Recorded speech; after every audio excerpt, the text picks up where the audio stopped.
Bonjour à toi futur marié et bienvenue dans Mon mariage facile, le podcast qui transforme tes rêves de mariage en une réalité magique. Je m'appelle Vanessa de Vanny's Weddings et je suis là pour te guider à chaque étape de ta planification de mariage. Dans chaque épisode, nous plongerons dans les détails, des choix de dates aux idées de décoration pour que ton mariage soit unique et mémorable.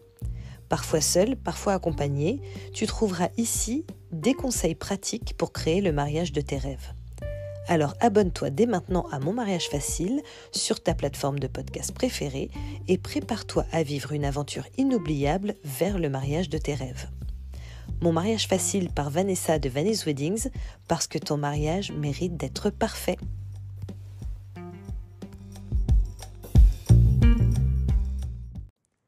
Salut à toi cher futur marié et bienvenue dans Mon mariage facile, le podcast qui t'aide à créer le mariage de tes rêves.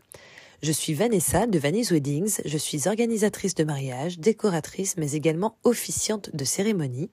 Et aujourd'hui nous allons parler d'un sujet crucial, comment choisir la date parfaite pour ton mariage. La date de ton mariage est bien plus que juste un chiffre sur le calendrier.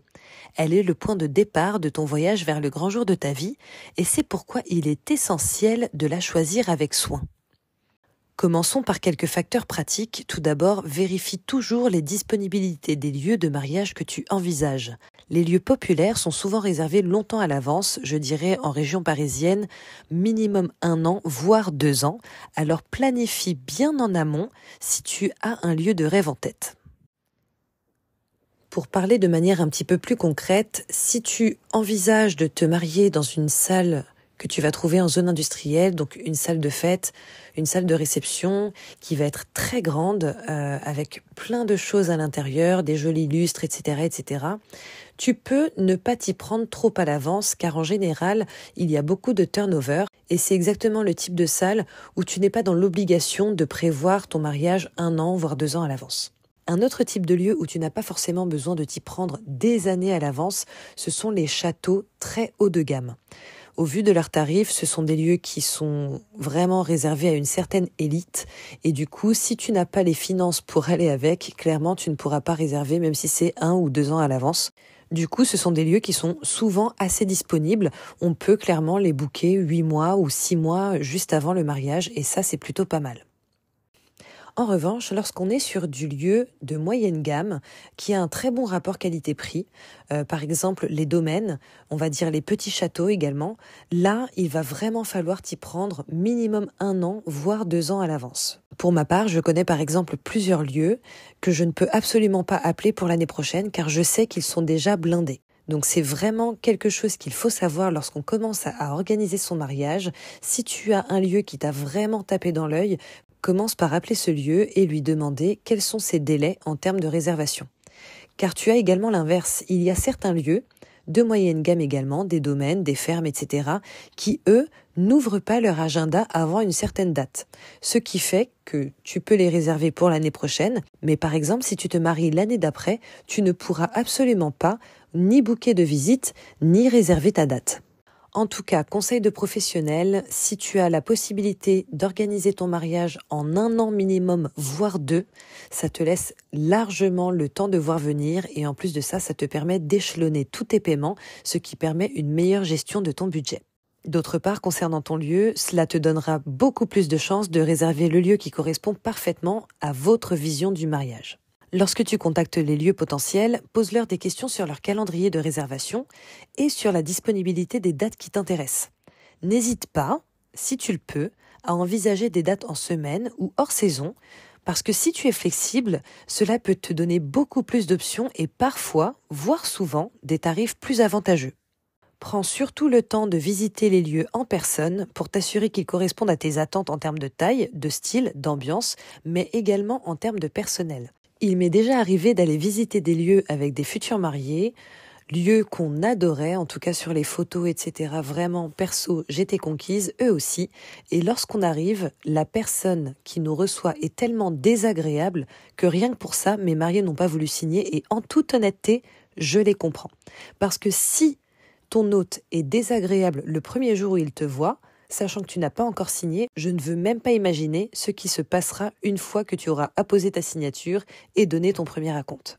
N'oublie pas d'ailleurs de prendre en compte la distance entre le lieu et l'endroit où se trouvent tes invités, car cela pourra potentiellement influencer leur participation à ton mariage.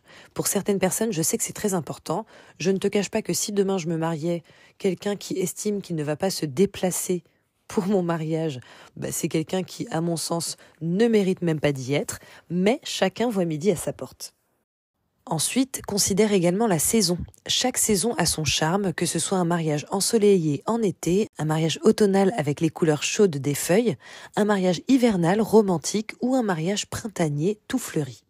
Choisis la saison qui correspond le mieux à ton style et à tes préférences, mais également à ton budget. Je t'expliquerai tout à l'heure pourquoi. Je ferai de toute façon un épisode spécial pour les saisons, avec les avantages et les inconvénients de chacune, mais en termes de budget, sache qu'il y a 2 saisons pour beaucoup de prestataires et surtout pour les lieux. La haute saison, qui commence en avril et qui se termine fin septembre, voire début octobre, et la basse saison, qui est du mois d'octobre jusqu'au mois de mars. Alors bien entendu, cela dépend des lieux, chacun fait un petit peu sa sauce, mais sache que lorsque tu es en haute saison, tu auras beaucoup plus de chances de payer plus cher que lorsque tu es en basse saison. Donc si tu souhaites économiser sur ton mariage, si tu souhaites un mariage dans un superbe lieu, mais que tu n'as pas forcément les moyens de te l'octroyer en haute saison, n'hésite pas à checker combien ça coûte en basse saison, voire en semaine. Comme ça, là, tu as carrément le deuxième effet qui se coule, mais positif. Pense aussi aux dates qui sont spéciales pour toi et ou pour ton partenaire. Les anniversaires, les premières rencontres et même les dates porte-bonheur peuvent ajouter une signification spéciale à ton mariage. Les anniversaires de votre rencontre ou de votre premier date sont souvent des choix significatifs. Ces dates marquent le début de votre histoire d'amour et les célébrer en tant que jour de mariage peut être très émouvant. Toutefois, fais attention parce que ça veut dire que vous n'aurez qu'un anniversaire ensemble. Sauf si vous êtes nés le même jour, bien entendu. Et si tu es intéressé par la numérologie ou d'autres croyances symboliques, cela peut également être un facteur à prendre en compte. Certaines dates sont considérées comme porte-bonheur en numérologie. Par exemple, le 7 est souvent associé à la chance et à la spiritualité, tandis que le 8 symbolise l'abondance et la prospérité. Si ces significations résonnent avec toi, tu pourrais envisager de choisir une date qui, justement, représente ces chiffres spécifiques. Mais surtout, écoute ton cœur. Choisis une date qui résonne avec toi, qui te fait sourire quand tu y penses. Ton mariage doit être une célébration de ton amour et de votre histoire, et donc cette date doit être spéciale pour vous deux. Pareil, quelque chose à laquelle on ne pense jamais, mais si tu as perdu quelqu'un de proche, tu pourrais célébrer ton mariage le jour de son décès. Ainsi, vous pourriez transformer la tristesse de cette journée en une journée justement beaucoup plus positive, et en plus de ça, je pense que c'est un des meilleurs hommages que tu puisses faire. Et c'est ici que se termine notre podcast du jour, mais n'oublie pas que Mon Mariage Facile est là pour toi chaque semaine. Si tu veux être sûr de ne rien manquer de mes précieux conseils et astuces pour planifier ton mariage de rêve, je t'invite à t'abonner dès maintenant sur ta plateforme de podcast préférée.